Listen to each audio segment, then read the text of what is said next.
السلام علیکم دوستو، ہم آپ کو اپنے چینل روشن کائنات میں خوش آمدید کہتے ہیں۔ امید ہے آپ سب اپنے اہل خانہ سمیت خیریت سے ہوں گے۔ ہمارا آج کا ٹاپک ہے، انسانوں سے کبھی اس طرح بات نہ کریں کہ وہ برے ہیں، بلکہ ہمیشہ اس طرح بات کریں کہ وہ بھی آپ کی طرح اچھے ہیں۔ دوستو، اس بات سے کوئی بھی انکار نہیں کر سکتا کہ دنیا میں پہلے انسان آتا ہے اور پھر وہ جس معاشرے میں پیدا ہوتا ہے آہستہ آہستہ اس معاشرے کا عادی ہو جاتا ہے۔ اس کے ساتھ ساتھ اس کے والدین جس مذہب فرقے یا عقیدے کو مانتے ہیں، قدرتی طور پر بچہ بھی اس مذہب فرقے اور عقیدے کو ماننا شروع کر دیتا ہے،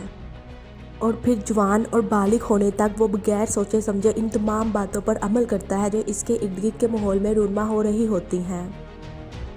یعنی اگر میں کہوں کہ امریکہ یا یورپ میں عیسائی گھرانے میں پیدا ہونے والی لڑکی بھی اسکرٹ پہن کر نائٹ کلب میں جائے گی یا اپنے بوائے فرینڈ کے ساتھ جائے گی تو یہ کوئی عجوبے کی بات نہیں ہے۔ اسی طرح اگر پاکستانی گھرانے میں پیدا ہونے والی لڑکی نماز اور روزے کی پابندی کرے اور پردے کا خیال رکھے تو یہ بھی بہت عام سی بات ہوگی۔ لیکن اگر ہم یہ کہیں کہ امریکہ میں عیسائی گھرانے میں پیدا ہونے والی لڑکی پردے کا خیال رکھے اور بوائے فرینڈ کے تصور کو برا سمجھے تو یہ ضرور حیرانگی کی بات ہے۔ بس یہ ثابت ہوا کہ بچے کی ابتدائی زندگی پر اس کے ارد گرد معاشرے کا بہت گہرا اثر پڑتا ہے، اور بنیادی طور پر انسان کی عمارت کی بنیاد میں والدین اور ماحول کی تربیت کا 90% حصہ ہوتا ہے۔ اب ہم بات کرتے ہیں کہ ہمارے معاشرے میں کچھ لوگ جو برے ہوتے ہیں یا برے کہلاتے ہیں، ان کے ساتھ کس طرح برتاؤ کرنا چاہیے۔ جس طرح کہ میں نے شروع میں بھی بتا دیا ہے کہ کوئی بھی انسان پیدائش کے وقت اچھا یا برا نہیں ہوتا، اس کے اچھا یا برا ہونے میں اس کی والدین کی تربیت، ماحول اور ارد گرد کے معاشرے کا بہت اثر پڑتا ہے، اور ایسا بھی ہو سکتا ہے کہ ہماری ذات اس برے شخص سے زیادہ بری اور بدبودار ہو، لیکن ہم نے نمایاں طور پر خوشگوار کپڑے اور منافقانہ رویے کا سہارا لے کر لوگوں کو بیوقوف بنا دیا ہو۔ بس یہ ثابت ہوا کسی بھی شخص کے بارے میں اچھی یا بری رائے قائم کرنے سے پہلے اپنی شخصیت کا بہت گہرائی سے جائزہ لیں، کیونکہ جب آپ اپنی شخصیت کا حقیقی انداز سے موازنہ کرنے کے قابل ہو جائیں گے، آپ اپنے مد مقابل کی شخصیت کے بارے میں قریبی ترین اندازہ لگا سکتے ہیں۔ اب ہم آتے ہیں اس موضوع پر کہ ہمارے معاشرے میں کیا واقعی ایسا انسان موجود ہے جس پر برائی کی مہر قانونی اور مذہبی لحاظ سے لگ چکی ہے۔ اگر آپ کو اس کے ساتھ کسی بھی طرح کا رابطہ رکھنا ہے تو یہاں پر آپ کی بنیادی تعلیم، تربیت اور ظرف کا امتحان شروع ہو جاتا ہے۔ میں یہاں پر اپنی تربیت، تجربے اور ظرف کے مطابق اتنا ضرور کہنا چاہوں گی کہ زندگی میں ہمیشہ چیلنج کا مقابلہ حکمت عملی اور ہوش و حواس سے کرنا چاہیے۔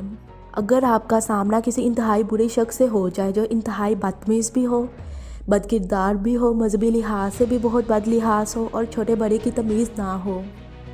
تو ہمیشہ چہرے کے تاثرات کو مثبت اور نرم رکھیں اور اپنی آواز کو ایک حد درجہ اونچا رکھیں۔ آپ اپنے الفاظ کے چناؤ اس طرح رکھیں کہ اس کو جارحانہ محسوس نہ ہو، کیونکہ ایک بات یاد رکھیں کہ جو انسان برا ہوتا ہے اس کی تربیت ہی اس طرح ہوتی ہے،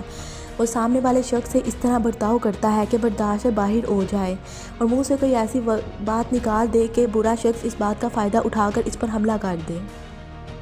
دوسری بات، اپنی باڈی لینگویج کو بالکل پرسکون رکھیں اور سامنے والے کو بالکل بھی ہاتھ نہ لگائیں، ورنہ حالات بہت برا رخ بھی اختیار کر سکتے ہیں۔ کوشش کریں کہ آپ کے جسمانی تاثرات نہ تو غلامانہ ہو اور نہ ہی حاکمانہ، یعنی سامنے والے کو یہ احساس نہ ہو کہ وہ آپ کو دبا سکتا ہے یا پھر وہ خود دب رہا ہے۔ اس معاملے میں میانہ روی رکھنا بہت ضروری ہے۔ تیسری بات، اپنے سامنے والے شخص کی آنکھوں میں آنکھیں ڈال کر انتہائی سکون سے بات کریں اور اس کی آنکھوں سے آنکھیں بالکل مت ہٹائیں، ورنہ آپ کو چھوٹا سمجھ کر آپ سے بدتمیزی بھی کر سکتا ہے۔ اب آتے ہیں گفتگو کی طرف۔ یاد رکھیں، موضوع کچھ بھی ہو، سب سے زیادہ اہمیت اس بات کی ہے کہ سامنے والے شخص کی عزت مجروح نہ ہو، بلکہ کوشش کریں کہ باتوں کے دوران سامنے والے شخص کی کوئی سی بھی چھوٹی سی اور ہلکی سی تعریف کر دیں۔ اس کے ساتھ ساتھ اس کی اچھی بری باتوں کی تھوڑی بہت تائید کر کے اس کی اصلاح بھی کریں اور اپنے موضوع پر قائم رہیں۔ اور سب سے آخر میں بات اس طرح ختم کریں کہ نہ یہ احساس ہو کہ وہ ہارا ہے اور نہ ہی یہ ثابت ہو کہ آپ ہار گئے ہیں، بلکہ تاثر یہ قائم رکھیں کہ دونوں ہی جیت گئے ہیں۔ ایک بات ہمیشہ یاد رکھیں کہ فیصلے کا اختیار اللہ تعالیٰ کے پاس ہے۔ انسان کا کام صرف کوشش کرنا ہے اور کوشش ہمیشہ جاری رکھنی چاہیے۔ شکریہ۔